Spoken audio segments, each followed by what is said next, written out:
Back on the Boulevard, Sunday, May 5th. As always, here to prove to you there is no such thing as football season. We are presented by the Believe Network tonight. Thank you for joining us for another episode of UFL Final.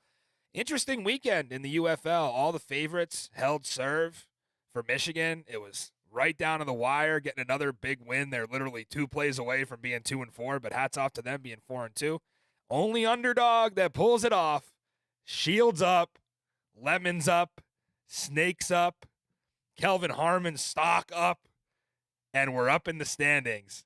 DC Defenders get a huge win. We used to celebrate Victory Monday. I guess we'll do it on a Sunday night now, but we'll save the best for last. Let's hop right in to UFL Week 6. It was 11 a.m. kickoff in Memphis for the sequel between the Stallions and the Showboats. Adrian Martinez getting the go for the second straight week. And it was Dondria Tillman rocking Case Cookus on the first drive. Cookus shook it off, stayed in, completed a third down here, kept the chains moving. The second president, Jonathan Adams. Now Cookus having more trouble on a 2nd and 8. Ball's out. Birmingham defense does what they do. They create havoc with guys like Jonathan Garvin, and Carlos Davis takes a nap on it. 2nd and 10. For Birmingham here, Ricky Person wrestled down by a host of Showboats. Jordan Ferguson in on that one. They get the ball back. And on 3rd and 7, the first quarter champions of the UFL strike again with 7 of their 8 touchdowns on the year, I think, coming in the first quarter. If they had first quarter spreads, I'd be hammering Memphis every week.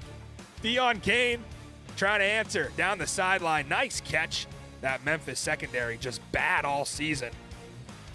Stallions plow it in with who else? Ricky Person Jr. leading the league in rushing touchdowns. Just been an animal in that backfield. 6-6 now. Jordan Thomas getting some love on the 2-point conversion. They have Cookus here on a 3rd and 2. Getting rocked again. Just writhing in pain. It was hard to watch yet again. After he sat last week, in more pain this week. And Martinez had a clean pocket to do stuff like this. Look at this grab from JT. I mean, come on. He didn't need that second hand. T formation. They're going to pass out of it. Oh, I love it. CJ Marable, after a week off, touchdown Birmingham. Lead extended to 14-6. And they go right back to the big fella for the 2-pointer, Jordan Thomas. I love seeing him getting some reps. It just every other position getting different reps. Birmingham tried a fake punt here while they're not Michigan. Memphis wasn't going to fall for that 2 weeks in a row. TJ Green with a nice stop there. Gave it back. A 16-9 game here. Cookus, again, just zero protection. He fumbles it. Taco Charlton, that time in, just beating the left tackle. Getting enough of Cookus' ankles. Drops the ball and going the other way.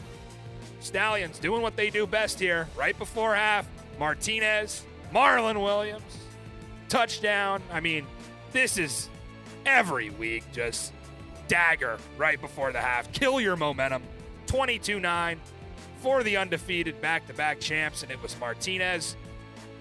I think he wanted to use his legs a little bit less. As you could see, he was airing it out.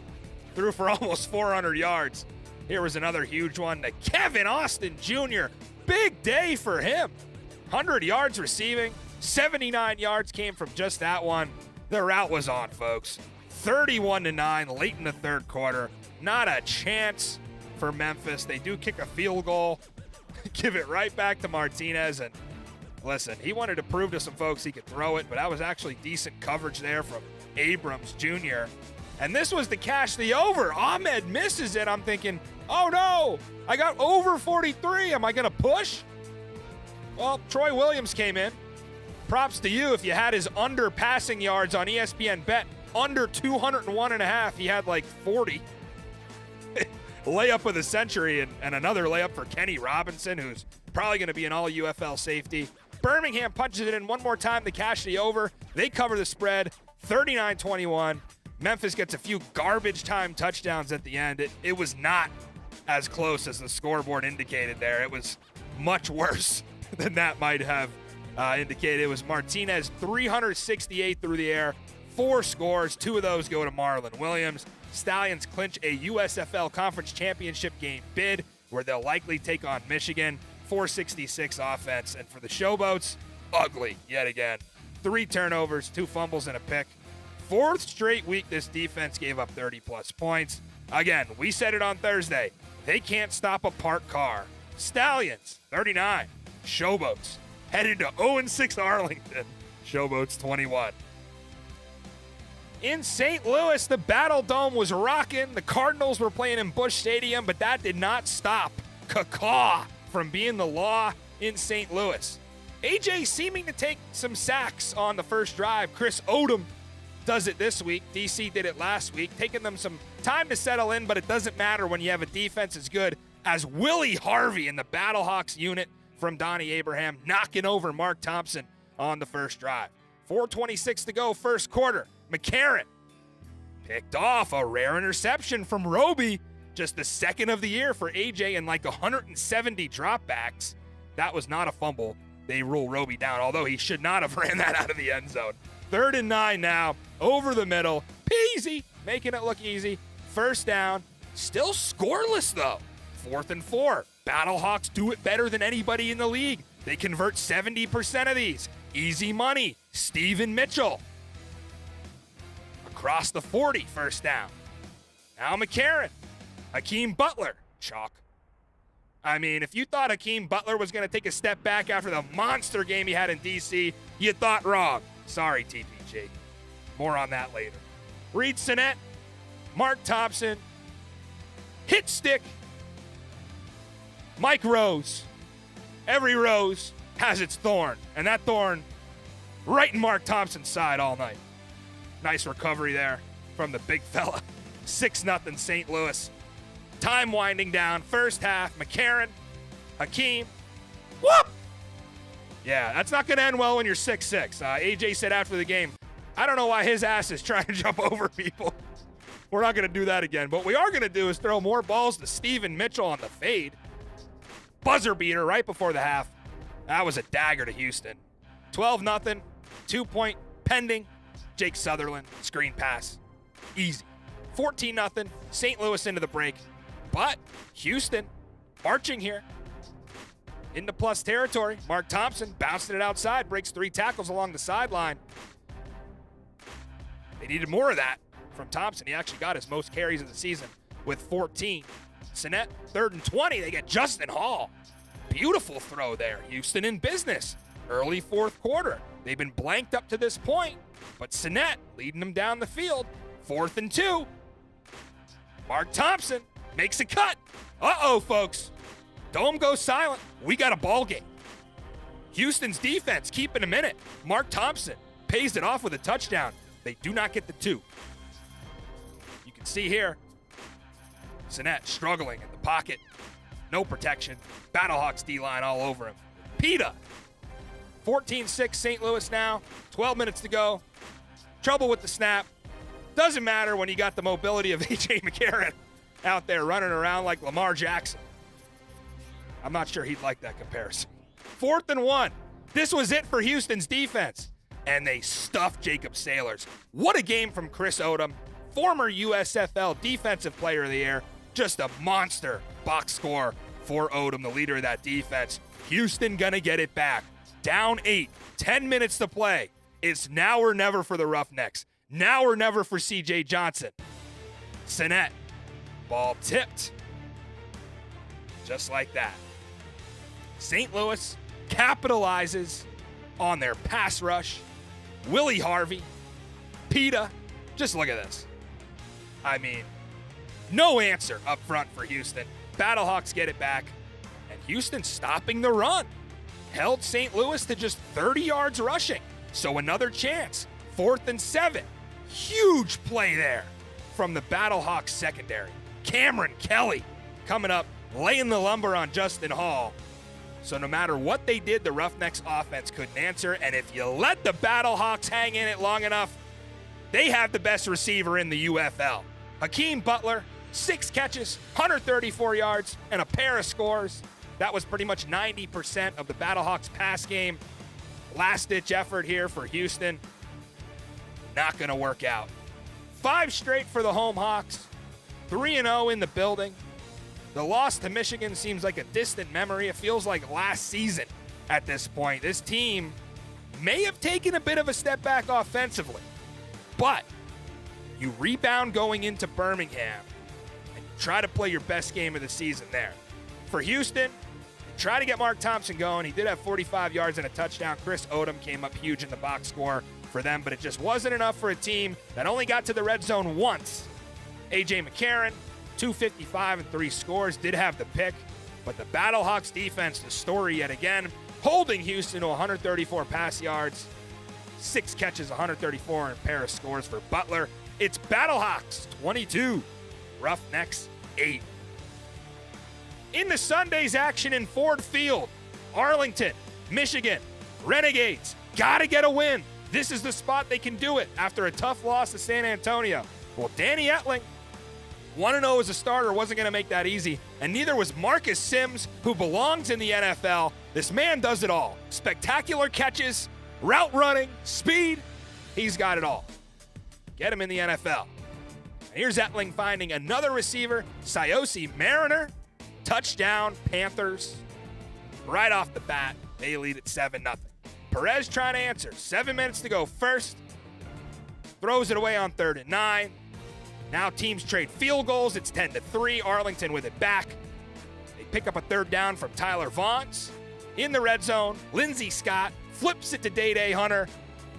And a nice run from Hunter, who's been RB3 here most of the season, but really emerging. You hate to see the celebration. He goes down, does not return with a leg injury. Here's the 2-pointer, trying to take the lead. Perez back in for Scott and finds Deontay Burnett. Renegades lead it 11-10 after going down early.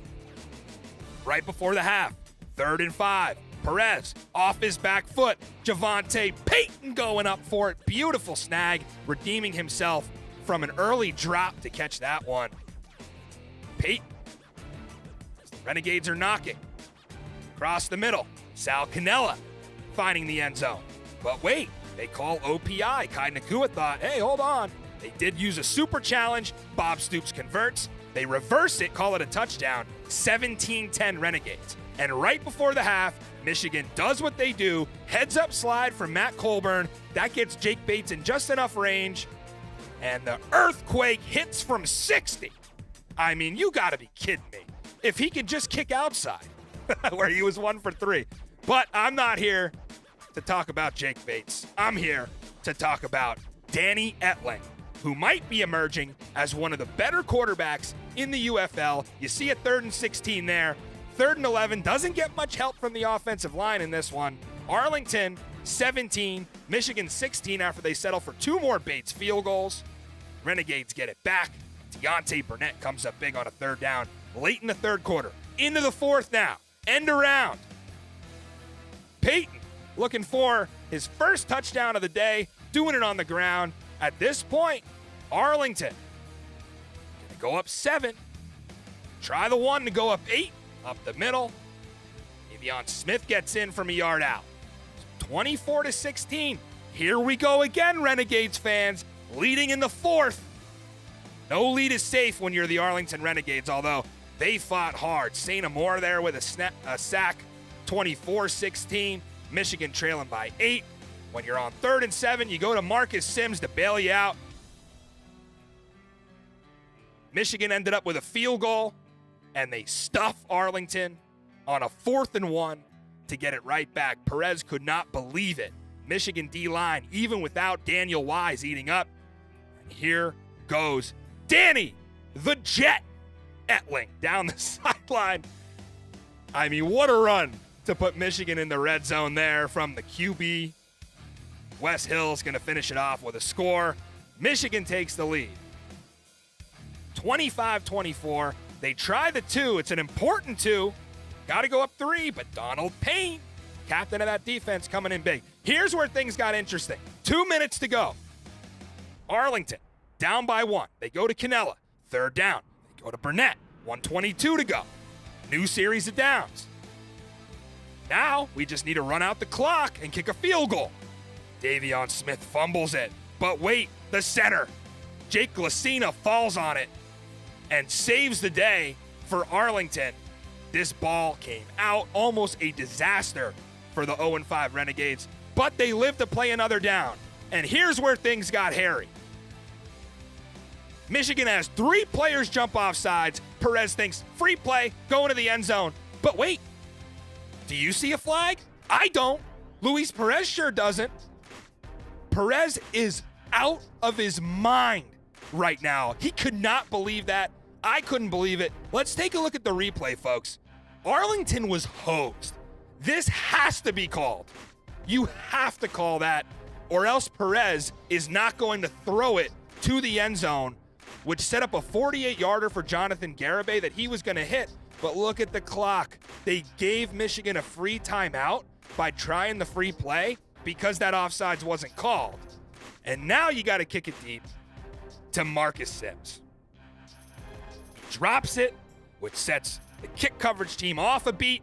30, 35, 40, across midfield, right into that Jake Bates range already without even having to run a play. So, 1st and 10, Etling keeps it himself, trying to center up Bates. 40 seconds to go. Arlington fans can't believe it. They had a 12 men on the field penalty, and Jake Bates does it again. This team is 4-2. 2 game-winning field goals from Bates. Can you believe the Ford Field magic? They're 2 plays away from being 2-4, but you got to give it to Michigan and Mike Nolan. They just find ways to win. Jake Bates, not 3, not 4, 5 field goals. His team scored 2 touchdowns. He had more points than they did. They're 2-0 with Danny Etling as a starting quarterback. He goes 16-28 for 202. A score, had 55 on the ground, most of them from just that one run. For the Renegades, their 3rd blown 4th quarter lead of the season. Luis Perez, devastated. It's Panthers 28, Renegades 27. Now we save the best for last. San Antonio, DC in the rubber match. After the Brahmas and Chase Garbers took down DC in week 1, now it's Quentin Dormady, who has had success against DC. And let me tell you, if you're a Defenders fan, this one felt good because Dormady cooked against DC last year. It was the only team to beat them in the regular season, and Thula Kelly remembers that, picks him off. DC can't capitalize, though. So they go back to John Lovett, say we're going to take the ball out of Dormady's hands into Lovett's, and that's what it was for most of the day for A.J. Smith.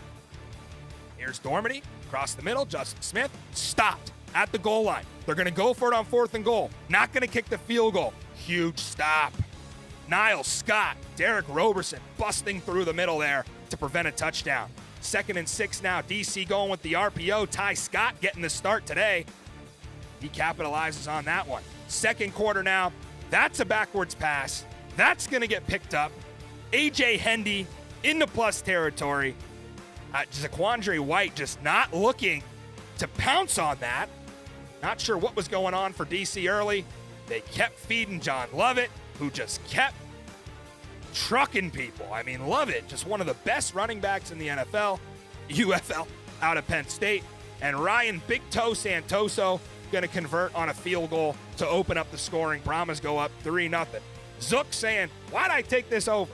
It's only 3-0 right now. But maybe DC could get a 99-yard drive and start it off with Kelvin Harmon to give Zook some hope. Darius Higgins now on a 2nd and 5. Good to see him after a couple weeks being inactive. Now 3rd and 14. Jordan Tamu's favorite down. What a dime to Chris Rowland. I mean, corner route beauty. Chris Rowland getting behind the defense. And DC stays good in the red zone with Cam Harris. Punches it in from a couple of yards out. And from 54, Matt McCrane in the 3rd quarter extended the lead to 6. 4 minutes to go 3rd. Dormady sliding backwards, making men miss. Might be an unathletic run, but it got a 1st down. Dormady fighting, giving it to Lovett. John Lovett not going out of bounds easy. Now they get to the goal line, right back to him. What a day from John Lovett. Did it through the air, did it on the ground. San Antonio ties it up at 9, end of the third. They do not get the one-pointer. Tie ball game heading into the fourth. Same situation for San Antonio against Arlington last week. What would they do? No answer for Matt McCrane. Matt McCrane does it outside. Let's see Jake Bates do it outside next week in Audi Field. 12-9 DC.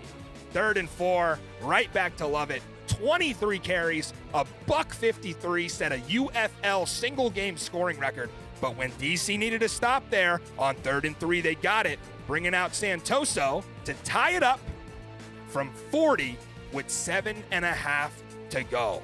What a game. If you like defense, hey, coming right down to the end. Chris Rowland catches it at the 20 and keeps rolling into the end zone. Chris Rowland, but wait. Dean, come on, Dean. Give it to us. We need the first kick return touchdown in UFL history. The elbow from the 6'6 Santoso is enough to knock the 5'6 Chris Rowland out of bounds. Welcome to the UFL, folks. Jordan Tamu, Clutch Gene, Kelvin Harmon, sideline. What a grab right in the breadbasket. And Harmon hangs on, goes for a ride, comes down with it. Double coverage. San Antonio missing their top 3 corners. DC pass offense takes advantage. 5 minutes to go fourth. They go up 6. Crucial 2-pointer here. And Wyatt Ray beats the left tackle. Cam Harris trying to truck his way in. Does not get there. DC just 2 of 13 on 2-point conversions, meaning they've let 22 points on the board in those PATs this season. But on a 3rd and 8, Kelvin Harmon, yet again, 8 catches, 101 yards and a score. Last-ditch effort from San Antonio. Try the hook and ladder. Going backwards. Latimer. Dormady takes a big shot. DC recovers the fumble. And that's all she wrote from Audi Field. DC gets back on track after suffering their first loss at home in franchise history. It was a simple formula for DC. It was the pass defense. Held Dormady to 79 pass yards. For perspective, he threw for like over 350 against this very DC defense last year when he was part of Orlando. Brahmas had 0 pass plays of 15-plus yards. Got to give it to John Lovett. Single game rush record at 153 on the ground. A nice day from Jordan Williams. But Shields up in Audi. 14,000 strong. Witness. Defenders, 18. Brahmas, 12. I would have loved to be at home in Audi Field, but I was there for the St. Louis loss, and we had our Battle of the Brands tour from the Battle Dome. We had a special guest, TPG, joining us on tour. Check it out. I travel the country to witness football's newest rivalry, the XFL versus the USFL. In the XFL corner, the St. Louis Battlehawks.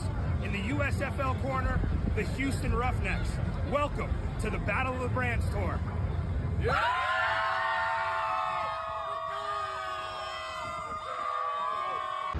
Get an outside look at the Dome at America Center.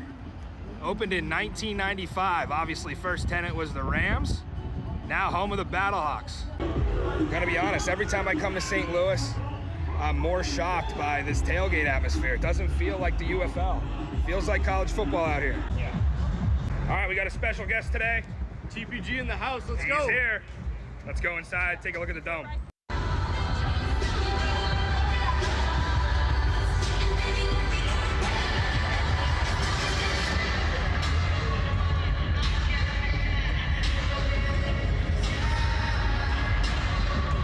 What's up, guys? TPG here at the Battle Dome. Battlehawks Roughnecks, 2 p.m. kickoff. Matty Fresh was so nice enough to get me a field credential, so now we're here.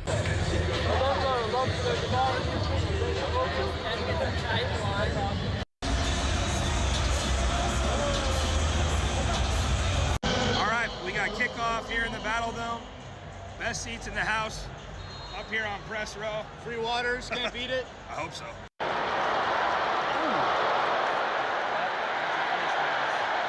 All right, halftime update here from the Dome. St. Louis up 14-0 on the Roughnecks. The question is the Battlehawks defense just this good, or is this a miserable Houston offense? And St. Louis thrives in the 2-minute offense. They go right down the field at the end of the half. Long drive, AJ calling the whole thing from start to finish. They punch one in with Steven Mitchell on a fade route. Thought it was a beautiful throw. So we'll have to see. But the under, we gave it out at 47.5, looking pretty promising right now. Knock on wood.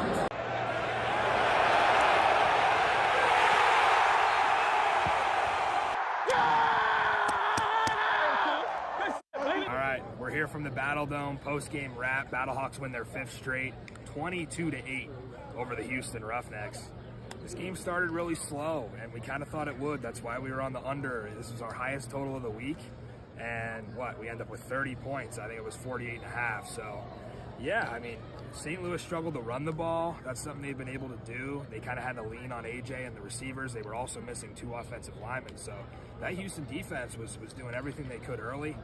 It's just offensively for Houston, I don't know where you go here. Nothing's working. They did have a drive with Mark Thompson. I think it was a 12-play, 80-yard drive where he made a really nice cut, got them into the end zone. But then when presented with the opportunity to tie this up, to make it a game, they just couldn't. And credit to the St. Louis defense. I seriously think this is the best defense in the league. I know a lot of you will talk about Birmingham, but St. Louis right now is lights out on that side of the ball. They are not allowing DC, Houston, Memphis, whoever it be the last couple of weeks to do anything. So look for them to really present a challenge to Birmingham's offense. As far as this one, Houston, too many penalties, just could not sustain drives. Clock management was bad at times, but for St. Louis, kind of a step back. And now you get to kind of go through the peak of the DC win, the valley of this where you come down a little bit and have to reevaluate. And now you got Birmingham coming up next week, which is going to be crazy. A.J. McCarron's return to Alabama. It's going to be interesting to see how many Alabama fans root for St. Louis or how many of them root against me. But for now, another one for the XFL. I believe that puts us up in the series, right? 5-4, Henry. Yep. Yeah, don't forget that. There's no such thing as football season. Back on the Boulevard, Sunday, May 5th. As always, here to prove to you there is no such thing as football season. We are presented by the Believe Network tonight. And watching that back, I just got to say, I did some reflecting on the flight home from St. Louis. Not to get too sentimental here, but only a couple trips left. We're past the midseason point. The Battle of the Brands Tour has been an amazing success. And I want to thank some people, mainly in the communications department for the UFL, who allows us to be able to have that kind of access, to be able to talk to players like AJ in the post game, and to be able to witness that atmosphere and cover games. And, there's not a lot of leagues that would let the little guys like us have that sort of access. And I have to thank the folks at the UFL communications department. Also, of course, want to thank you guys. Without you guys watching the show, there'd be no Springball Boulevard, whether you're joining us on YouTube tonight, Twitter, X, whatever you want to call it, Facebook. We really appreciate you because I had the most fun I think I've ever had in St. Louis, just based on the access that we were able to get and, being on the field after the game, after press conference wraps up, and you just see the players with their families and you're thinking, this is a really sweet league that we get to cover. We don't want to take it for granted. What Zook took for granted this week was his ability to bet spreads but not totals. As I break the desk here. Zook, best bet results from week 6. We were almost there, buddy. And I can't put the blame all on you because I think you had the right idea with the over 42.5 with DC and San Antonio. I did think the rain would maybe hamper things a bit, but really that's not what it was. You can't really blame the rain in this case. So you're just going to single out the only loser and not talk about the winners? Well, is that what I'm getting? Listen, we get the bad news out of the way first. Asking for a friend. We get the bad news out of the way first. That the over 42.5 didn't get home. But, absolutely. Zook, you cashed your best bet. What'd you hit? -12, ponies. Yeah. I said what, 2 touchdown favorite? Never a doubt. Again, this is the Zook special. He watches the first quarter.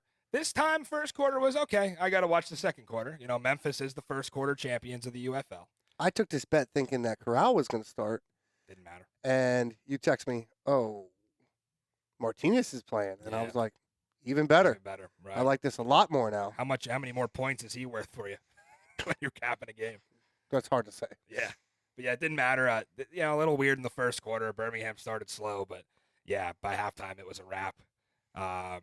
I think this was a 18-point deficit, which is right around what they beat Memphis by last time. So just chalk there. You continue to fade the showboats. 3-0 for me this week. Great week. I mean, there's never been a better week in the UFL when I get DC to win and bring home a 3-0 week for me. So I will toot my own horn a little bit. That was a great card. We had DC money line that came through for us in the fourth quarter. Houston and St. Louis under 47.5. Never really a doubt from the beginning. Scoreless first quarter. I think we go into half 14-0. Again, I just knew Houston was going to have to score 20 to hit this over, and they weren't going to because they haven't all season. And then back to Zook's game. Over 43. Birmingham takes the starters out in the second half. Memphis gets Troy Williams in there. A couple of garbage time touchdowns. Gets us. I did sweat that a little bit. Not going to lie. It was like 31-12 in the fourth, and they missed a field goal. But we get home with 60. Yeah, 60 total points. Yeah, not too bad. And we went 2-2 again, unders and overs. Oh, yeah, for the week. 2 overs, 2 unders hit. Also important to point out, XFL and USFL tied up at 5 with 6 to go, plus a championship will make it 7. Yes, the Roughnecks count. That absolutely counts. They're the Houston Gamblers. They're in the USFL conference. Yeah, absolutely. That counts. Yeah, I'm not going to do that. So, yeah, 7 more to play in that rivalry, that crossover series. But best week we've had so far, Zook. We got to give it off to us. I think we were 3-1 at one point. We go 4-1. Yeah, not too bad. I'm always going to be disappointed close. with my record, but We're going to get there. as a show, we're just shy of 63%.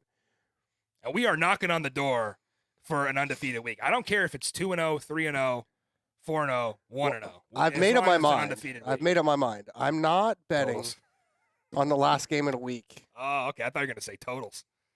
No, Yeah. I mean, I try to stay away from, but Right. it's the last game of the week always gets me. Yeah. I don't know what it is. I'm going to stay away from it. So Yeah, it's tough, too, because you think about cash outs and hedges if you're in a parlay, and that just gets to your head. You overthink, and it's like, they haven't been great games to end the week normally. But, they were close, at least, at the end on Sunday. yeah, we and had some really good finishes. I think I'm going to switch apps because the app that I use doesn't let me buy points or do any of the fancy stuff that your app does. So I think we're moving, and we'll see a little different bets out of me. Yeah, line value is important. There was a situation in the St. Louis game, I think, depending on what number you got, it got a little weird at the end. Some people had 12.5. Some had 13.5. St. Louis ends up winning by 14. But there was a weird situation at the end where St. Louis actually had to take a safety to make it 22-8. People are thinking, how is it 22-8 and not 22-6? Well, I think everybody still covered. That was on St. Louis. Right. Because there was nothing that got to 14, but that got scary close there at the end. Yeah, great week. We are seeing these cards so well. If you're not listening to Springball Boulevard, you are losing money. I promise you. We're seeing everything, and we're taking data from week to week. Zook and I both, and we're putting it down on these games, and it's working out so far as a show. 15-9-1. Not bad. You said 62%?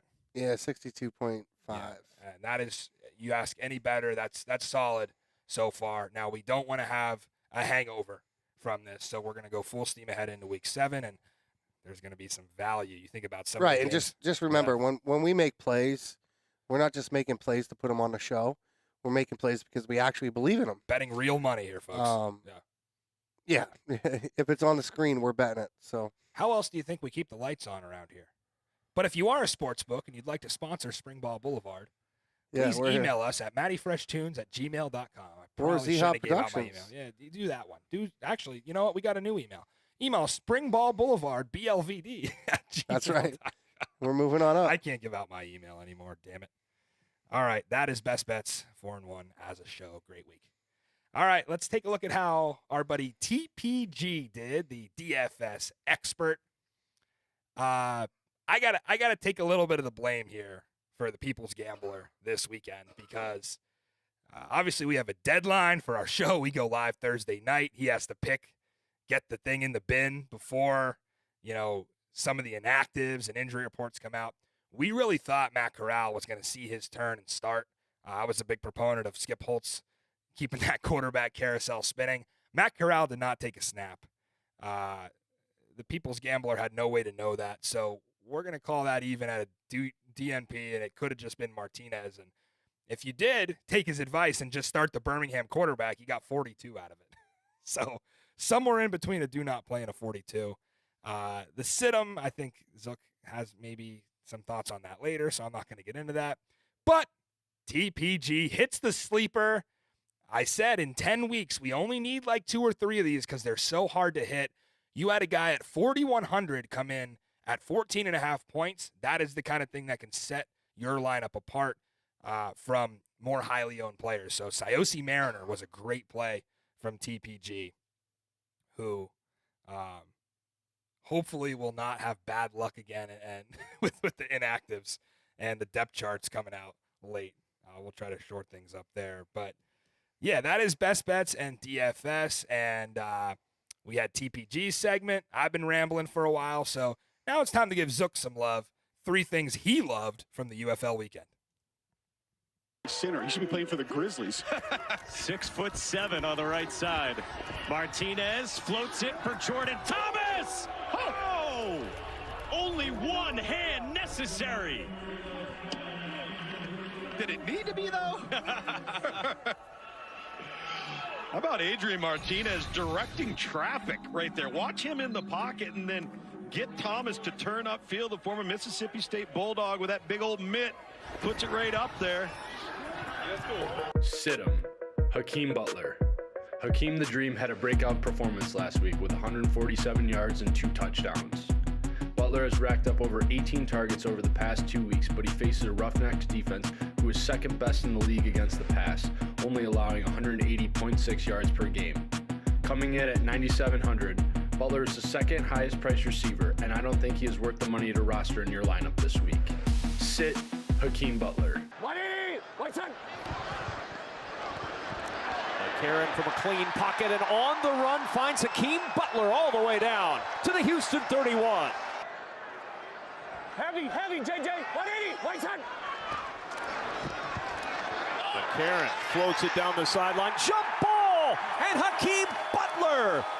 Yeah, need about 5-6 more yards. McCarron will try to get more than that on 1st and 10. Stepping up and throwing deep. He's got Butler open at the 20, leaping high. We're ending the game on the field. That's the whole mantra of the offense right now. Off the fake, McCarron on 1st down with some touch, finds Butler. 1st down and more, and ridden out of bounds at the Houston 36 by Markel Roby. But Butler back into the game and back into the... Has shown with this new life in the UFL that he can move, get him on the edge, make a play.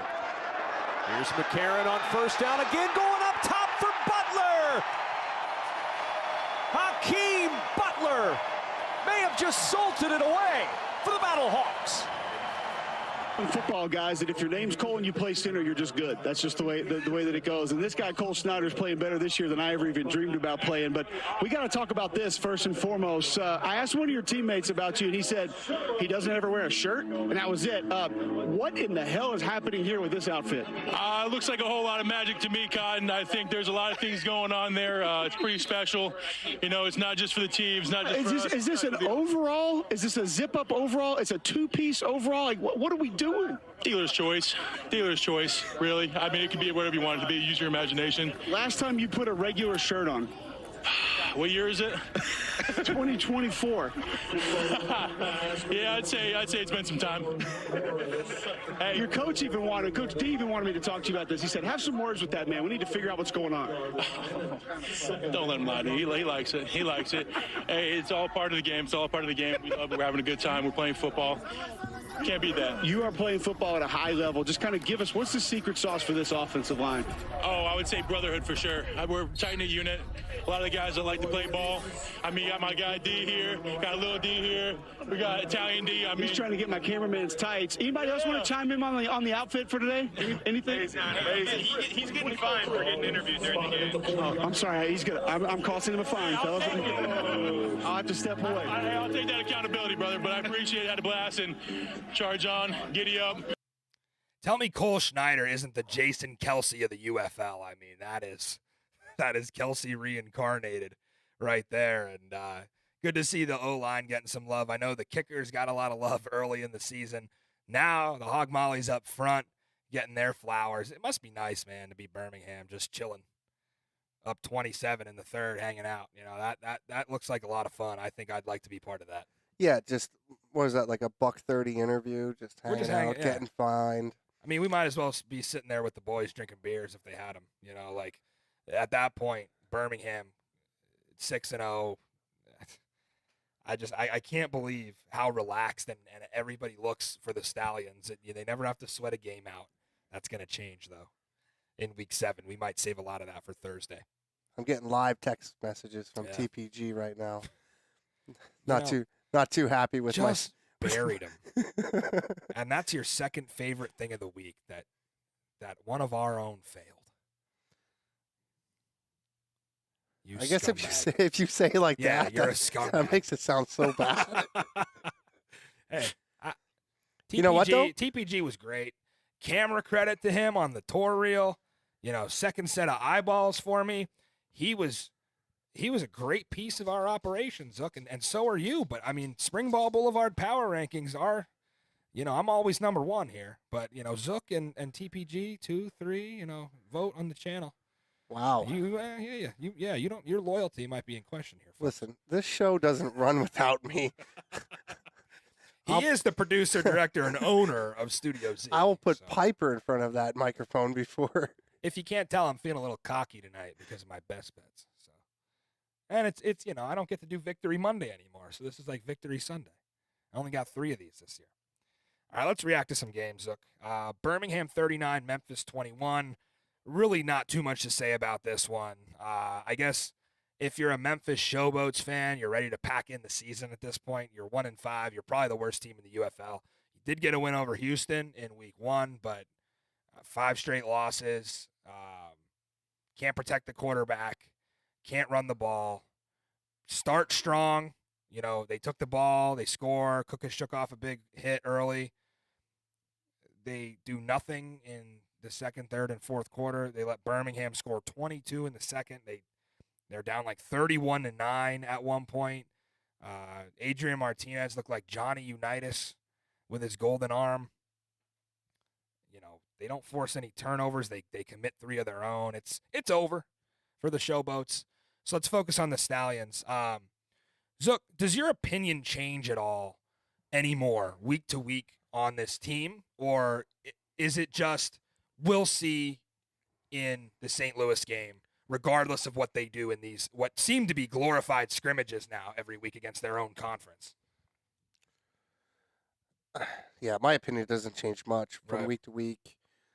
Are they doing anything that's really impressing you besides sustaining the success? I guess is commendable. The only thing over the last few weeks is that they have struggled a little bit in the beginning of games, but they always seem to get through it and turn it on. Second quarter is huge for them.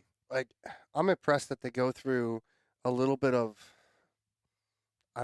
struggles in the beginning and they figure it out. But if you watch Skip, man, it doesn't matter if he's up 80-0. That dude is coaching. Yeah. He's going to come over. He's going to tell you, hey, a big moment for me this weekend was, I can't remember who it was. Somebody was celebrating. He was like, no, you celebrate with our team. That's not who we are. Yeah. Act with class. Of course. So he's always pushing. And, I mean, there's a lot of coaches that don't have to be that way. But he's trying to separate them as men from everybody else. Yeah. So I think that's huge. That's probably the most impressive thing I take out of this weekend. We all knew they were going to beat the Showboats. Yeah, they are an incredibly coached team.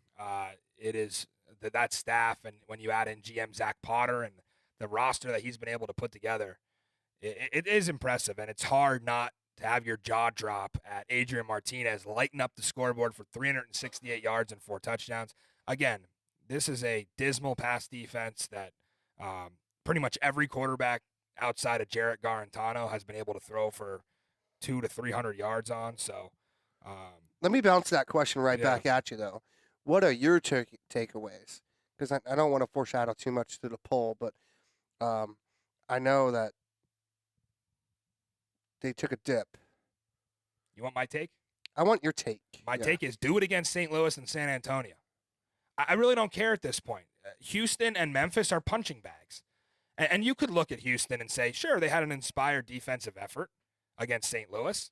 They did actually probably play one of their best games defensively, but Birmingham was super impressive to me in week 1, how they found themselves down 11-3 in that game, and they rallied back and played a great second half.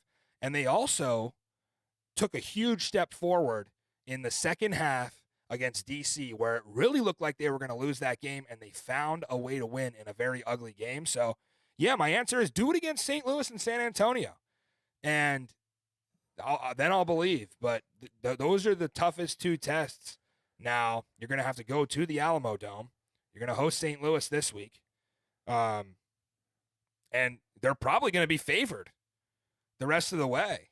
So if you think you're getting, Birmingham as an underdog anywhere, think again. This team is every week covering. Have they not covered yet? I think they're 6-0 against the spread too. I'm not sure on that. DC was the only game that's right. they didn't cover. Right. But that was a huge spread. We were right. We were 8 there. We had the +8. Yeah, they're not going to be an underdog to St. Louis, especially not at home.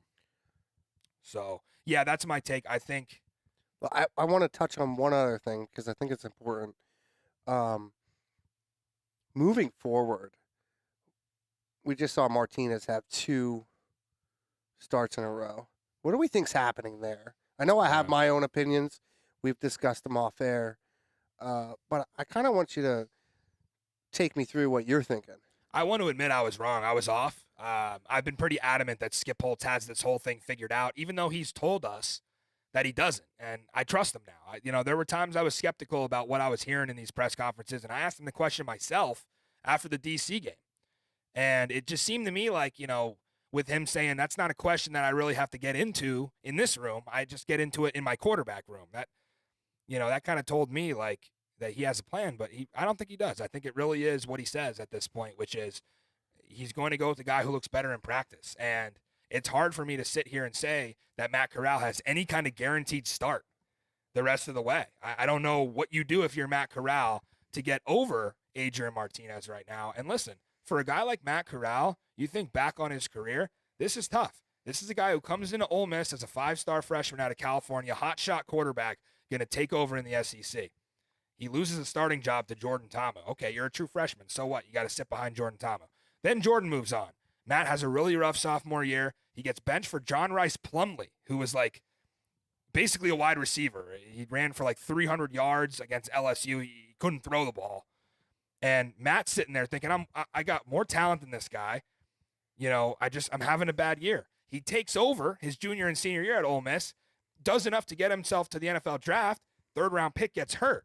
It's been a lot of struggles for Matt Corral. Now this is the newest, piece of adversity. If you would ask me at the beginning of the year that Adrian Martinez was going to be QB1 of the Stallions leading the championship run, I would have told you we're insane.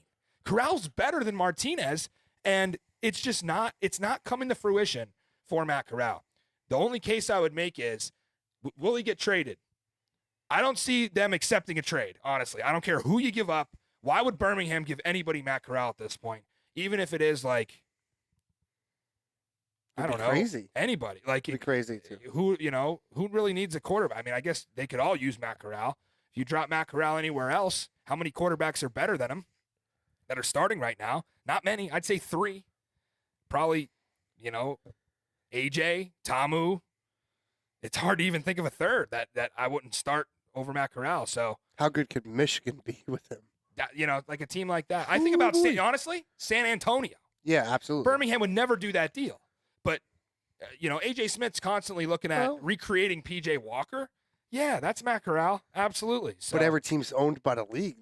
They might not really have a choice. How's that even work? I don't even know. It was kind of BS last year. Perez got traded for a reserve linebacker. Right.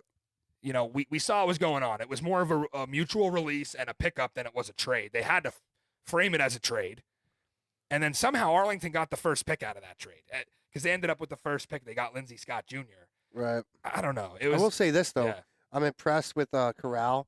I think on his sideline presence was on point. I'm sure he wasn't happy he wasn't starting. He thought it was his week too, right? Yeah. Maybe. I don't want to speak for the guy. I would find it hard to believe that he was. I mean, when you got a sideline reporter coming over to you saying, hey, what's going on in this offense? Can you break it down for me? Oh, man. Could you imagine? Yeah, because they've done that to actual QB3s like Holt Nailers. Sure. Renegades. He's holding the clipboard. But what I'm saying this is Matt Corral we're talking about. There's a good chance that you thought you were starting this game, and now you're talking to a sideline reporter about what's going on in the job that you're not doing right now. Right. And really the only criticism early on of Martinez was his fumbles and his inability to be as accurate as Corral. And now those two things aren't anymore.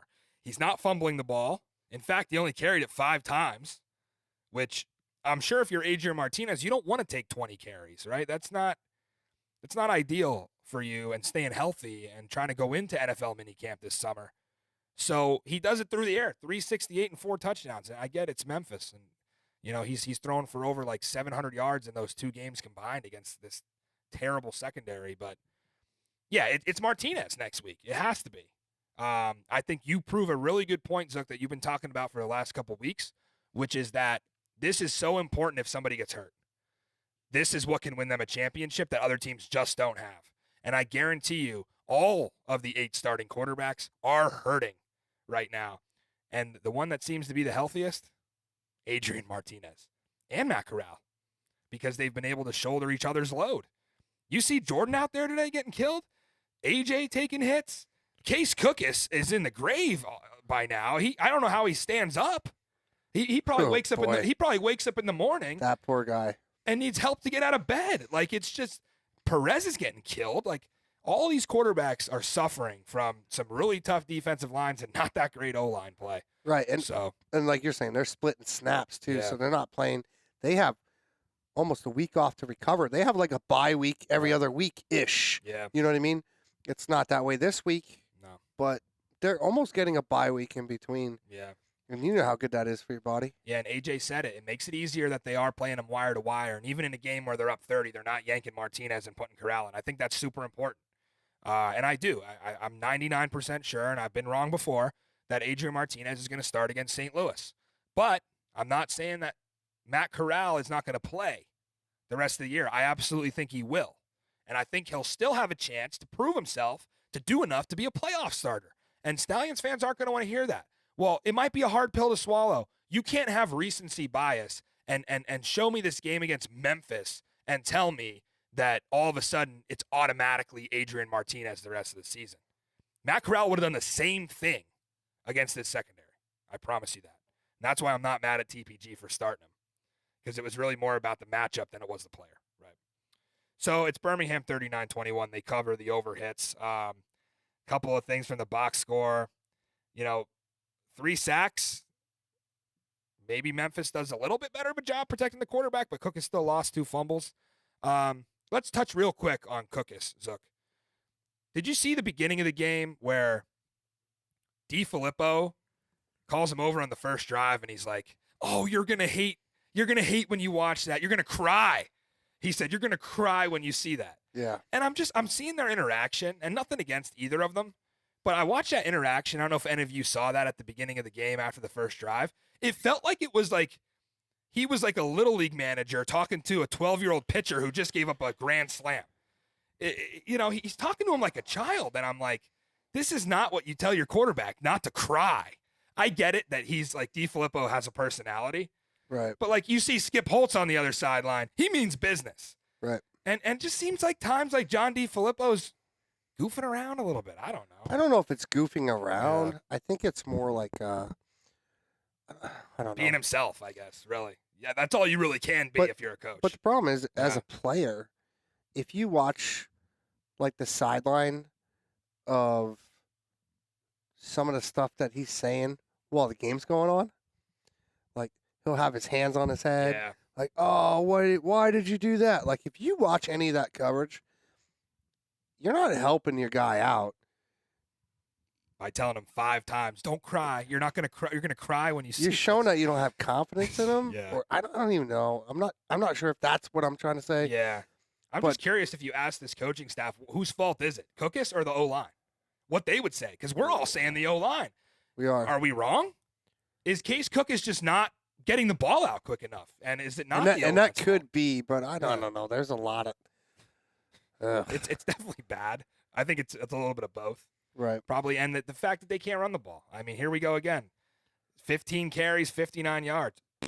Stinks. Absolute suck. They can't run. And the Stallions have kind of struggled in the red zone in the last couple games. They go 3 for 4 on offense. So let's put a bow on that. Stallions are 6-0. They've clinched a championship game bid in the USFL conference where, believe it or not, we're going to see a conference championship game where a team is over a touchdown favorite for sure, if not more. All right, so on to the Battle Dome. This is the game that I was at with TPG. We had the under, 47.5. Listen, with St. Louis, it was what? They had scored 27 against Arlington, 32 against Memphis. They come out 45 against D.C., and I'm thinking it just keeps going up and up every week. This is the week where you're going to valley a little bit. And they had some hiccups right out of the gate, for sure. It just felt like they weren't themselves offensively. They couldn't run the ball. They finished this one with only 32 yards rushing, but they're so good at, like, the in-game adjustments, like Bruce Gradkowski and AJ scheming up together and talking to Coach Beck at halftime. What are we going to do? They score actually right before half, which I thought was a complete game changer. But listen, when you got a defense that is this good, I mean, week after week, this defense gets better. Willie Harvey set the tone early on by just plowing through Mark Thompson. I mean, you get a guy who's supposed to be a star, who's supposed to be the marquee player of the Houston offense, and you wallop him like that. That sent a message early on to Houston, and really good defense from both sides in this game, and we kind of talked about that in the tour recap, but yeah, St. Louis, not pretty at all, and I think, it's okay, though, because we talked about last season how they kind of had this spot against Vegas in the Dome where they almost lost in overtime. This was not that close because you have Hakeem Butler, who's the best wide receiver in the UFL and could beat any corner and just a mismatch nightmare. But ultimately, like Chris Odom and the Houston defense, really good game. And I asked C.J. Johnson about that, and he said, he was beat up about his defense because of how tough they fought, and you could see it in Reed Sinet's face in the post-game presser, how he wished he could have done a little bit more to help that defense. Houston had a shot to win this game. It was 14-6. They stopped them on 4th and 1. They get the ball in plus territory. Turn it right back over. Mike Rose, huge hit. Yeah, you're going to look at this box score. You're going to see -5 rushing yards for St. Louis. That's not correct. They had an outlier stat. The punter had to take a -37 on the safety at the end. Anthony Beck didn't want to screw around at the end of the game and give Houston a chance to block a punt. So they took a safety, and they end up with -5 rushing. Realistically, they had 32, which isn't much better, but credit that Houston run defense. Yeah, I have some thoughts on Mark Thompson, Zook, who came to Twitter, believe last night, maybe 6 or 7 hours after the game. And he had a series of tweets hinting at his retirement. Now, if you know Mark Thompson and you know his Twitter account, you can't believe anything you read on there. He said some things before that have been wildly inaccurate, but I feel like this, was a red flag. He said, 7 years, it's been a great time. Then he put the salute emoji, and then he said that he got to run on the same field as Marshall Faulk, who was his idol growing up. So he's being cryptic about it, but he's hinting at retirement. What we didn't see, and I want to ask you about this, Zook, what we didn't see in press row, I'm hearing that they almost came to blows on the Houston sideline. Did that happen? Yeah, absolutely. What happened? Because I didn't see that. I don't know exactly what happened, Yeah. but there was a lot of screaming and carrying on. And I want to say there's this Fox game, right? Yeah. Fox did a great job of getting away from it. Oh, yeah. It's not a good look. I mean, I don't know. For me, I want to see what the hell's going on. Right. And they didn't talk about it at all. There wasn't a lot going on. They just want to get away from it. Right. Yeah, I was told that the broadcaster said nothing. They didn't draw any light to it. Not a thing. Right. So you don't really know exactly what's going on, but was it just a huddle? No. No, it was a couple of players. Yeah. I mean, it was, I believe, Thompson just screaming. Yeah. And you don't know who he's screaming at because they showed it for a split second. Yeah. And then you're like, what is going on over there? And they didn't touch it again. So I don't know. I'm curious to see one of those videos where it's just everything mic'd up and you hear that, like straight that. Right. Which they'll probably edit it out, but oh. Yeah, I would like to think Mark Thompson at this point is extremely frustrated with this season. This is a guy who was on the UFL commercial, the trailer that opened it up, and they said, this was a trailer that didn't even talk about A.J. McCarron. When they went over St. Louis, they just said, like, caw, like, welcome back to the Dome. When they got to Mark Thompson, and remember, this is Fox we're talking about. This is their guy. They said, they got a running back who won't be stopped, and he's the centerpiece of whatever they said. And here we go. Mark Thompson comes in, knee hurt in camp, and then, just hasn't been able to produce. And I asked CJ after the game, and he said he played well for the most part. That was his quote. Right. I just know if that coaching staff is putting him in the right position. Yeah. I'll attack CJ on this one. Yeah. He's not ready to be a head coach, in my opinion. Yeah. I mean, what's your thoughts on that? The staff too. Like, I don't know. I don't know Eric Price. I've never talked to him, the offensive coordinator, but I just get a little bit of a strange vibe from his energy. He almost whispers the play call in, and some guys are like that. That's okay. I don't mind that. Yeah. What I mind is that every time there's a timeout, somebody has to yell, "Get everybody in here now!" Yeah, it's like Little League, right? Come on, why don't you have control of your team, yeah, knowing that it's timeout? Everybody needs to get in here. We're gonna talk. Like, you're wasting so much time. Yeah. I don't know. Houston, it's not a good look, and they just don't look prepared. Houston is like the opposite of Michigan in the sense that there was going to be a team that really struggled moving up to the UFL. Because this is a move up in competition for everybody. And there's one on both sides.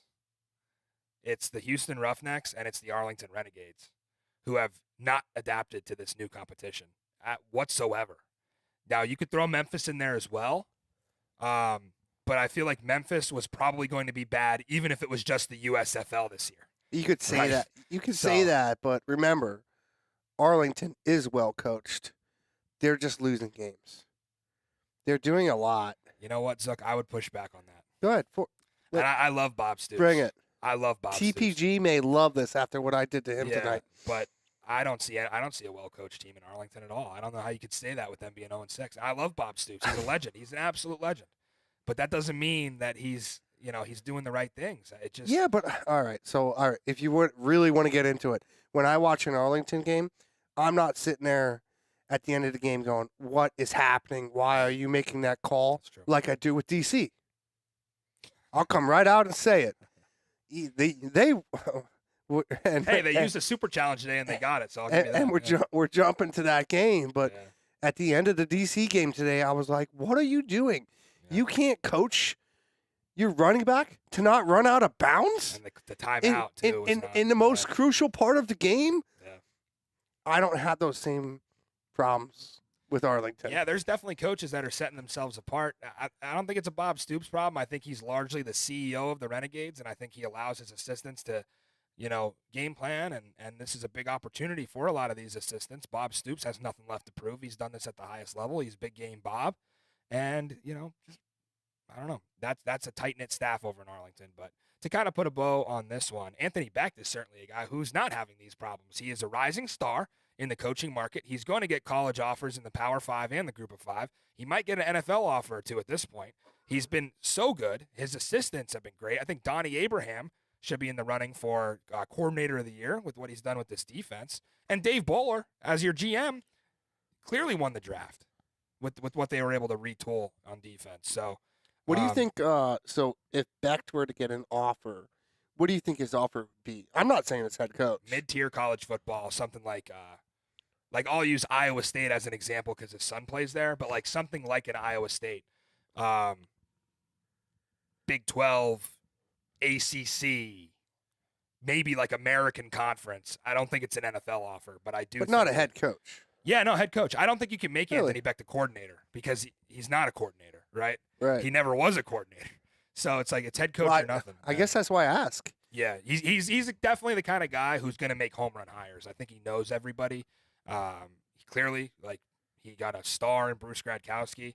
Donnie Abraham was a guy who was kind of in coaching rehab where, Donnie Abraham, people forget, he dipped as low as his high school team that he was coaching was 0-10.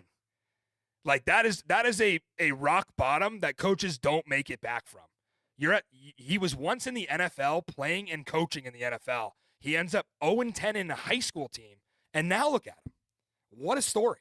Donnie Abraham, and that's credit to Anthony Becht for hiring a guy like that. And you talk about Gino Gradkowski, their offensive line coach, Bruce's brother. Great hire, bringing him in. Special teams, Battlehawk special teams are great. Kyle Kasky doing a great job. So, yeah, coaches matter, and we're seeing that. And I would say that Houston is. See, I don't know who it's going to be, Houston or Memphis as the first one to fire a coordinator. I think it's Memphis because I think DeFilippo has a higher standard, and it's not being met. He is a Super Bowl champion, and he's been on great staffs with great coaches. So I just don't think that he's probably going to be the one to make the change. Elaborate on that, though, because who actually gets to make that decision? It's not, well. Does the head coach actually get to say? Rod Woodson fired his OC last year. That was last year, though. Yeah. I think the coach can fire his assistant, absolutely. Now, who makes the decision on John DeFilippo? Doug Whaley, Russ Brandon, Daryl Johnston, Jim Pop, all those guys. And I'm sure even, like a Danny Garcia, or like if it really gets to that point where it's like we need to replace this person, right? Possibly even Dwayne Johnson. It's a call he's got to be in the room for at least. Right. So you think he's going to rock bottom a coach? I think he should coach. They should do that. I think The Rock should coach. If they first fire coach that him, gets fired, The Rock is the honorary If they coach. fire somebody, we should see that. That's what you should see. Yeah. Train.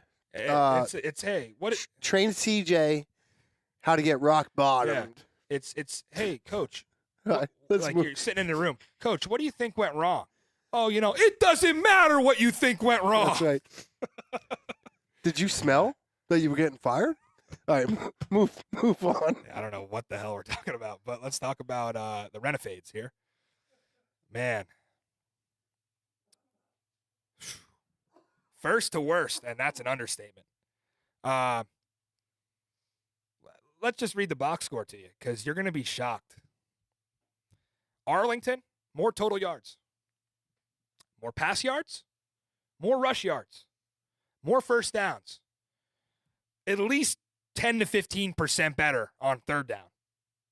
Ran more plays. More average yards a carry. 3 for 3 in the red zone. Win the turnover battle. More sacks, more TFLs. Is there any more stats that you can name? Oh, yeah. Score. Less points.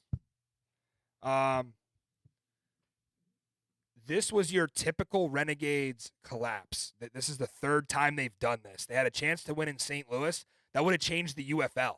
Not just the Renegades and Battlehawks season. That game would have changed the UFL. That game was where Arlington fell off and St. Louis gained momentum. So they do that. Then they blow another fourth quarter lead to DC. That one was even worse. Again, they won the box score in that game. And now here we go again, blowing a fourth quarter lead. Timeout. That penalty that wasn't called. I was the one tweeting about it. I totally agree. It's nonsense. It's crap. It's a terrible call. What I'm saying is, let's not sit here and shit on Arlington because they blew another fourth quarter lead. That game could have been easily run out.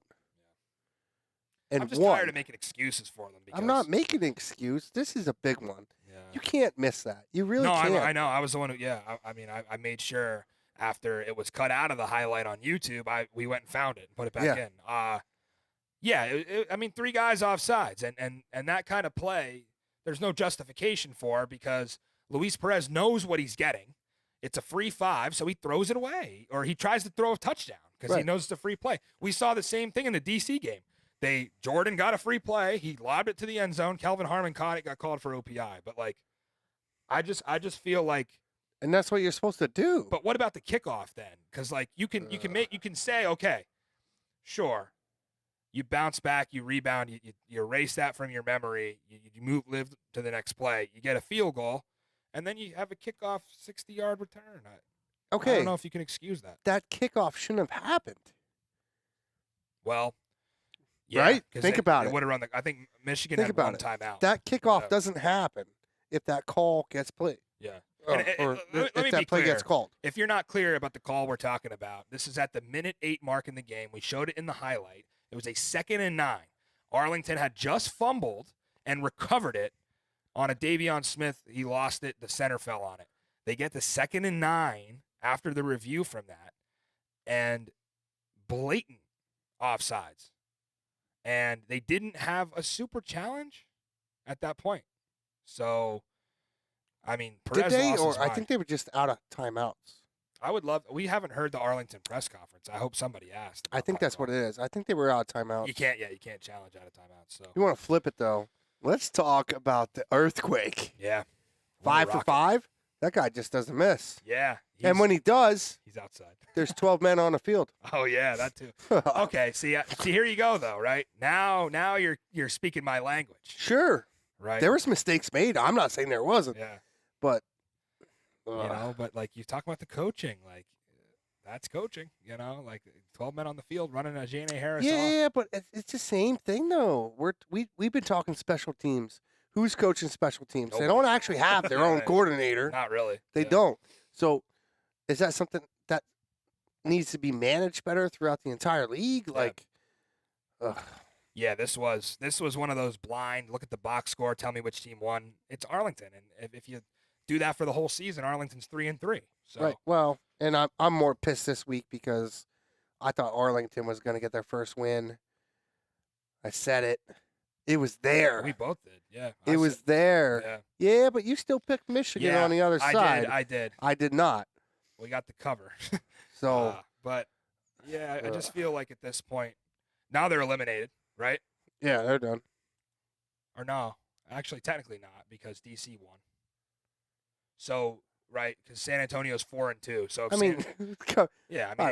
nonsense. You're talking mathematically, right? We have to because we're the tiebreaker. They're 0-6. Hey, they were 4-6 last year and made the playoffs. They're not winning 4 in a row. Yeah, who would they have to beat?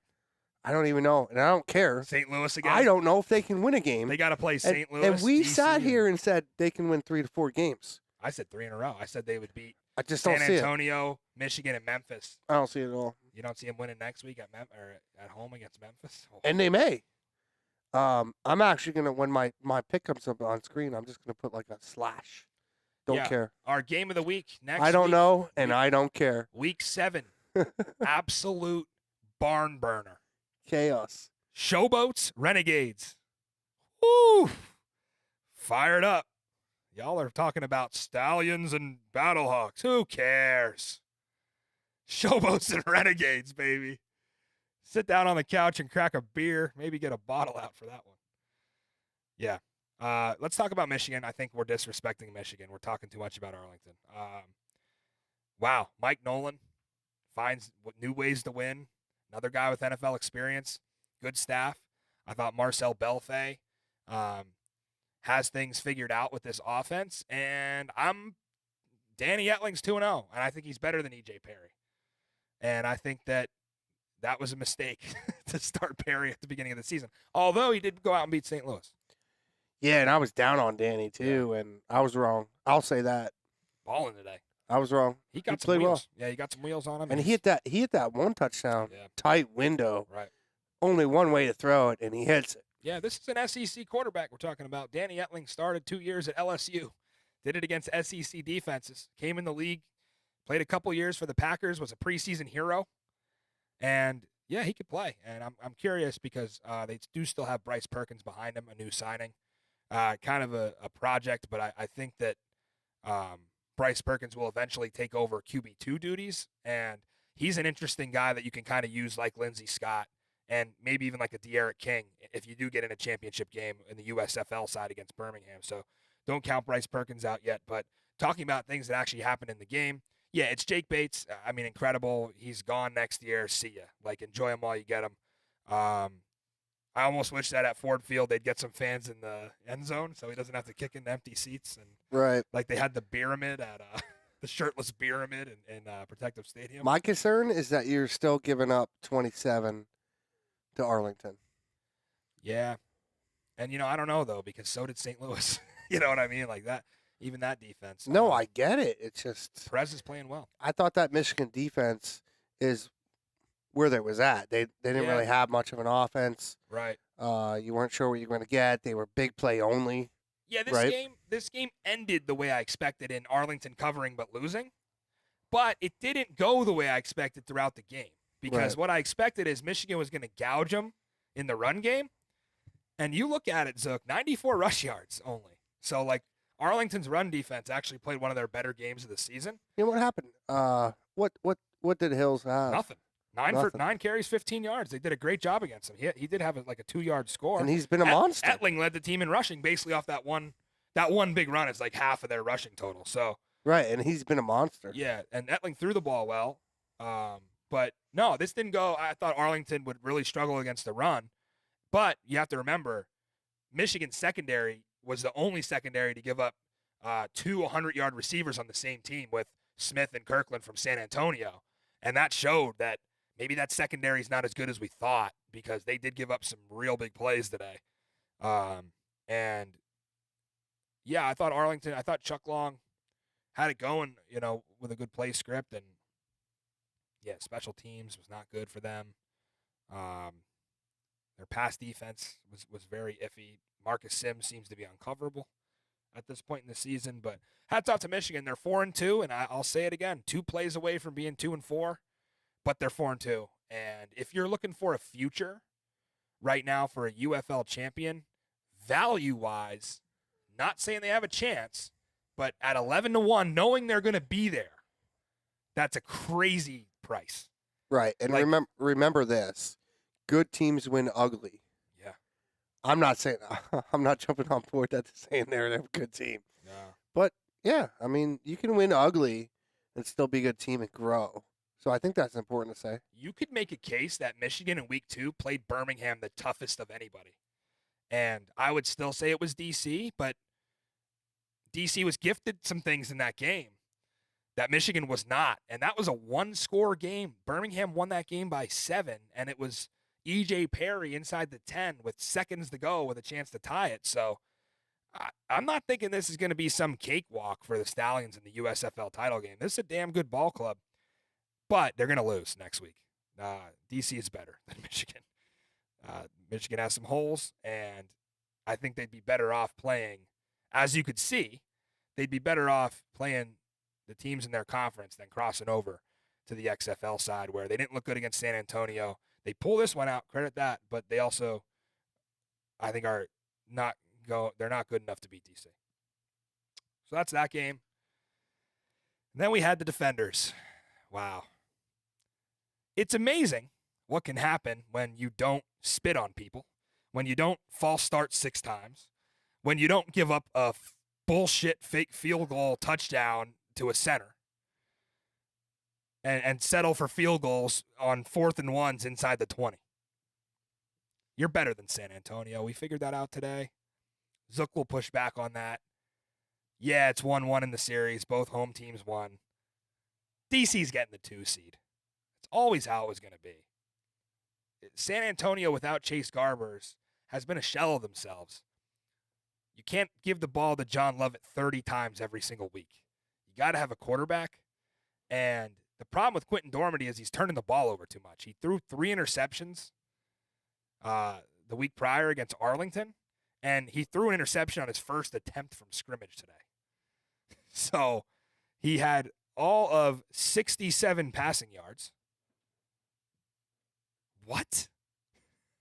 Against the worst pass defense in the league. He was not his Orlando Guardian self today, Zook. That's for sure. And neither were the receivers. Credit Greg Williams. I think it was cool that Fox did leave the mics open, and they let A.J. Smith against Greg Williams. I could listen to that all day. I don't need a broadcaster. I think Joel Clatton and Kurt Menefee do a great job, but when A.J. Smith and Greg Williams get back-to-back in that double screen, they get calling against each other, that's football at its finest right there. That's the stuff that we don't get to hear in the NFL. So, yeah, John Lovett is in the NFL next year, no question. Wow, 23 carries, 153 yards. And how about Darius Higgins for DC? 13 carries, 63 yards. Many thought he was RB3 on this team. He leads them in rushing today. Jordan did what Jordan does. He gets 3rd and longs with his legs, with his arm. He took advantage of San Antonio being banged up in the secondary. They came into this game without Phillips, Thompson, and Keys, who were their starting corners. They had to play the reserves. And they had a guy, Gavin Heslop, got hurt during the game, and then they were down to, like, pretty much wide receivers at corner. So Jordan settled in and took advantage of that. He found Chris Rowland on a nice route. Kelvin Harmon 8. Kelvin Harmon is wide receiver 1 on this team, and, you know, he's not Lucky Jackson or Chris Blair, but give him some time, and he might develop into that. I think Kelvin Harmon is the guy here. And, yeah, DC, you know, only 2 penalties. I thought that, you know, that was an improvement. Offensive line played well for the most part. I thought the run game, you know, going over 100 yards, only 3.7 a carry, but you did get over 100 yards rushing. Not something they've really done much at all this year. And, yeah, they got the pick early, and they got another turnover. So, you know, they didn't turn the ball over, DC. That's really important. Zook, what's your rebuttal for DC still being at 4 and San Antonio at 3 when I would flip it? I just don't think they've done enough. I need to see more. And I say it every goddamn week. That DC coaching staff, I just don't see enough out of them. They look scared. They're not sure what to do. This is not Greg, right? This is everybody else. No, it's Greg. No, not Greg. Okay, not Greg. I think the entire staff has issues. I really do. There's just no confidence. That's the coach of the year you're talking about. It was last year. Yeah, there's some questionable things. You're talking about last year, right? I'm going to defend Reggie Barlow. I'm talking about right now. Yeah, I'm still going to defend my guy. Go for it. I think, yeah, Reggie Barlow does make some boneheaded mistakes at the end in time management. But I'm not going to extend that to what Fred Keiss did today, which is call a 99-yard drive. That was, you know, what you hoped you could hit the over with there. Yeah. But no, I think you have different pieces, and now you just got to, you know, copy and paste this scheme into the new pieces, and it's coming along. And I just feel like you and I talk about all the time weird shit that happens in football games, right? That doesn't belong, right? Sure. And you get some weird variance, and it happened a lot that you were on the receiving end of this as a Seattle fan. DC getting some nonsense. Ben DiNucci fumbling 4 times. Just like pick sixes. You look at a Seattle DC box score, you're like, what the hell happened? I think that's what's happening, to teams that are playing DC. That's the DC way. It's always been that way. I get it. So, I think what my major concern right now with DC is that if it comes down to the wire, is your team going to be prepared to win a football game that's really tight and very important? I think so. And I just don't think they are. I'm going to go back to a point you made last week, and you said they keep coming back to win games. Like 8 of their last wins were comeback wins. Right.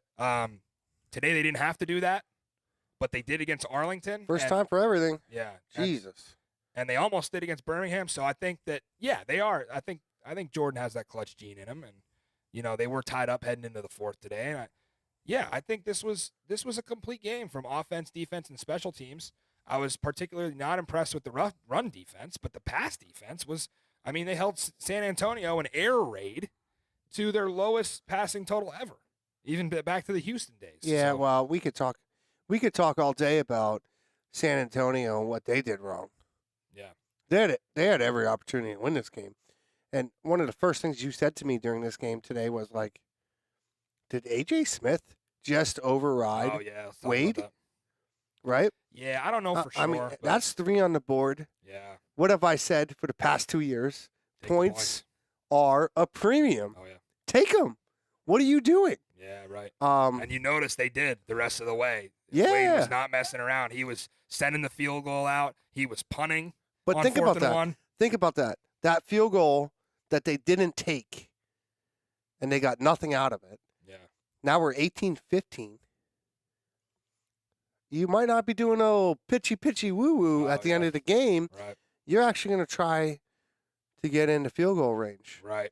There was a 4th and 1 they got stopped on that I don't feel they should have. Yeah. Horrible play call. There was a lot of things that went wrong for San Antonio. I still think they're the better team, and that's kind of where this originated from. Right. Why do I take them at 3 instead of 4? Because I think they're a better team. Yeah, and they definitely played better against St. Louis, if you want to use that as a common opponent.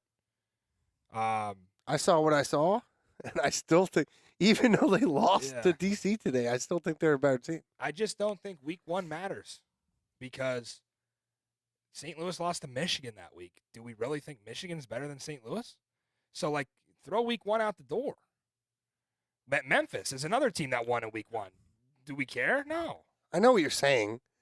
It's like a preseason. Why is everybody else getting the benefit of the doubt of, we get to erase week 1, but not DC? We have to live with that loss? You know what I mean? I guess. Maybe I'm biased because I hate him so much. No, I think San Antonio was better with Chase Garbers.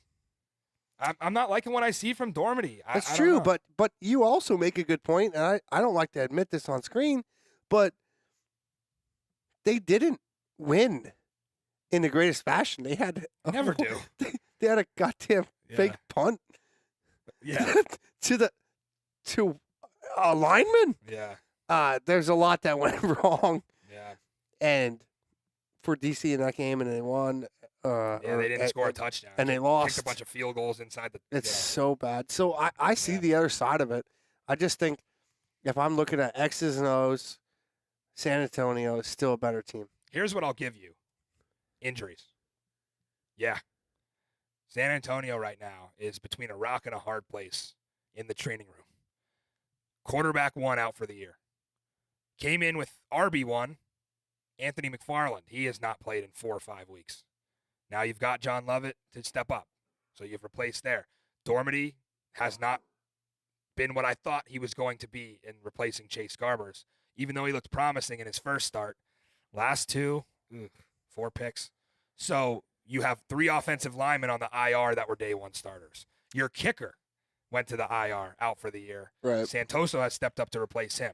But the biggest loss that nobody's talking about is, on the D-line, Delonte Scott has been in and out of the lineup. Don't think he played today. No. Top 3 corners. So they have 6 on the roster. So they had 3 cornerbacks today, and 1 got hurt in the 4th. But that's the question. So we're talking about who's better.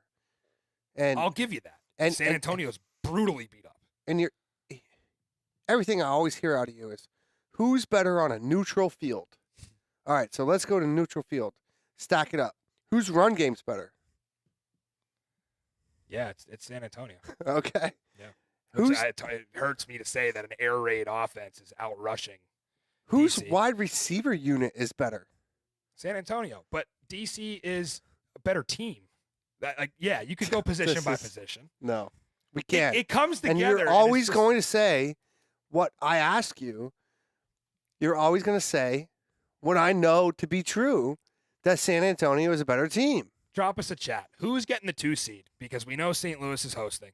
Who's getting the 2 seed in the XFL conference? Because we're now in a situation where this is a good conversation. It's the only conversation, because we're in a situation where we know it's Birmingham and Michigan. Memphis and Houston are dead. Arlington sucks. So we have DC and San Antonio. That is the playoff race. Yeah. Even if St. Louis screws up and loses a game or two down the stretch, they've already beaten everybody in the conference. Which they may. So, this is going to be the prime. I mean, they play again. Or no, they don't play. They don't play again, but they'll have, I think DC has, Arlington week 10. Yeah, they have Arlington week 10. Who does San Antonio have week 10? I don't know. St. Louis. Ooh. It has to be, yeah, because it's a conference game. Ouchie. So, things panning out maybe for the Defenders to sneak in. Now, maybe we'll see. We are going to learn a lot from DC going to the Dome in week 8. Yeah, that's a loss. Interesting schedule for St. Louis coming up. Birmingham, and then I think they'll beat Birmingham. Maybe that's a great spot for DC. Get St. Louis in a little bit of hangover mode, because I could tell you one thing. Wait, hold on. Who's beating Birmingham? St. Louis is beating Birmingham. Okay. I didn't want to get into this because I know I'm just going to get killed. Well, no, Let's it's fine. talk about it on Thursday. We will talk about it on Thursday. Yeah. I'm okay with that. Yeah, I'm the only one on the planet right now outside of St. Louis Battlehawk fans that has St. Louis as number 1 in my power poll, and Birmingham is number 2. I'm not too far behind. My reservation is that St. Louis did have a bad week. Birmingham has had 3 bad weeks and still won. That's my only argument on that. Who would be favored on a neutral field? Yeah, here we go. Well, we're going to talk about it on Thursday. Yeah, no, that's for damn sure. I don't want to spoil it because I got a lot to say. And it's pretty much a neutral field because there's no fans in the Birmingham Stadium.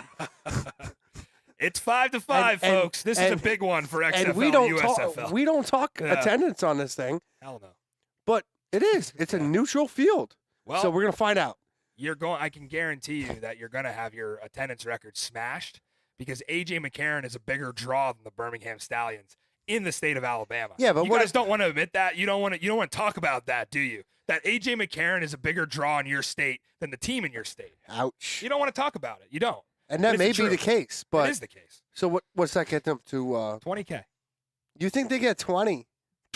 No way. You'd be surprised. Not a damn chance. You'd be surprised, my friend. That is a man who won 3 national championships for that state. He's a living legend there, to the point where he can't go anywhere in that state. He literally can't go anywhere. This actually intrigues me. We may talk about this on Thursday, but I might want to put a little something on that. You think they're going to fill 20K? Not a chance. Maybe that was a little steep. All right. Well, I'm just saying. That probably was a little steep. We'll talk about it. I don't think they hit 15. Maybe we'll do a side bet. I don't have a team anymore. Yeah. So maybe we got to do one thing this year. Yeah, I just feel like if you're in the Birmingham area, Birmingham not far from Tuscaloosa, obviously, and, Maybe. I feel like if you're in the area and, you want to have a nice Saturday afternoon and kind of reminisce a little bit, then it's not just AJ. There's a lot of pieces here. Your team's 6-0, and you can't pull those kind of numbers. Yeah, and they want to make excuses that the DC game had to do with the rain. It wasn't raining when that game started. The only way you pull those kind of numbers is if St. Louis fans are traveling. Yeah. Or is it St. Louis fans that have to travel, or there's Battlehawk fans in Alabama? Right? Like you always talk about the Dragons and how that's where your loyalty is, and if they came back, you're riding with them. How many Battlehawk fans? Remember, they existed before the Birmingham Stallions in the modern era. Yeah, the Stallions go back to the 80s. I'm not talking about that. I'm talking about 2020 XFL Battlehawks. Obviously AJ wasn't around for that. So it's interesting. I think that many people in my mentions are saying I would never root against AJ, but Birmingham's my team. Which then you're just on the fence. You're on the fence, and you need to pick a side because there's no picking both. You got to pick a team here. Yeah, I can tell you right now that lines come out on Tuesday afternoon. Get St. Louis as an underdog. Quick. It's going to get bet up. I'm not sure what it'll open at, but I can guarantee you the best value that you'll get on St. Louis will be taking them at open because it's going to be closer to 0 at kickoff. And it's going to be a very close closing line. I think it'll be a pick at kickoff. But I think you can get maybe 2.5, 3.5, maybe even more. Oh, now I'm getting excited. All right, let's move on to the poll. I want to make sure the entire audience knows. Yeah. This poll has nothing to do with me. I literally picked the icons and the colors in the graphic for what Matt wants. I do not agree with it, but here it is. Yeah, this one's going to piss some people off. St. Louis, I had him at 1 last week. I don't care where I had him last week. I don't – like Zook asked me today, is the poll going to change? I don't know. I redo it every week. I rank them new. St. Louis is better than Birmingham right now. And I think they'll beat Birmingham, so I'm going to put them at 1. DC split the series with San Antonio. We just talked about that for a half an hour. I think DC is better than San Antonio. Is going to get the 2 seed in the XFL conference. Michigan is interesting because they got a big opportunity next week, and that is going to be in Audi Field. And I've eaten some crow when it comes to Michigan, and I've underrated them, and I said that they were going to get blown out by St. Louis in week 1. It was one of my heaviest plays of the early slate. And this is the first time I've ever picked them on the show. So when they played Arlington, I actually picked them. I don't think I've picked them the whole season. So credit to Michigan. You did lose to San Antonio, so I can't put you at 4. But I am willing to put you at 3, as high as 3 if you beat DC. Again, don't see that happening. And then 6, 7, 8, who cares? But the way I see it, Arlington is probably going to beat Memphis. And then Houston defensively showed me something that, like a game with San Antonio and Houston. Is that over before it starts? That's next week. San Antonio, Houston. Is that a game that you look at, Zuck, and you're like, blow out, chalk it up, it's over? Or is that a weird spot where maybe Houston could do something? Yeah. Running out of chances here, huh? I don't love it. Which one of these 3 teams ends the season with the worst record? Because Memphis and Houston are going to have to play again. I like Memphis to have the worst record. Okay. I actually agree with that side of it. Yeah. They're just not there. I don't know. Like you said, next week we got what? We got Arlington and Memphis? Yeah. Stink. Suck. I can't even believe I'm saying this. But I like Arlington to win. I don't blame you. And you know what? I'm putting nothing on it. Ever. Well, stay away. I can tell you that DC is going to play 2-7 Arlington in week 10, and I'm going to be so scared. Right. I'm not going to lie. They're dangerous. I know. I watch them every week, and I'm going to be shaking because that is probably what it comes down to because San Antonio is going to go to St. Louis. Can they win a game? God. Yeah. No way Bob Stoops goes 0-10. Just no chance. If he does, he's done. They didn't. Right? He's done. They don't get Houston again, so this might be one of the lone chances here. I was way off when I said 4-6. If they go 4-6, they could actually make the playoffs. They're not mathematically eliminated yet, believe it or not. Maybe they are. I don't know. I saw a graphic that they were, so they probably are. If you ever see an infographic online, that must be true, right? It has to be. All right. Am I missing anything else? Because sometimes I do. No. Closing thoughts out of you? Not tonight. I'm Chris Zook. I get to do that. This is Studio Z. I get to do that. For the producer, director, and owner of Studio Z, Chris Zook, I am Matty Fresh. Thank you to all our viewers. I can't say that enough. We rock this Springball Boulevard brand, and we want you to do the same. Go ahead and hit up that description. We got a link in there for some cool Springball Boulevard merch. We plan on releasing more as time goes on. We really appreciate all you guys, and it's been a very successful year so far for the show. We want to keep that rolling into a huge Week 7, where I think we're going to get some eyeballs on the UFL that wouldn't normally be there because of a guy named A.J. McCarron. Well, that's all for us tonight. You always remember, there is no such thing as football season. We'll see you Thursday for a preview.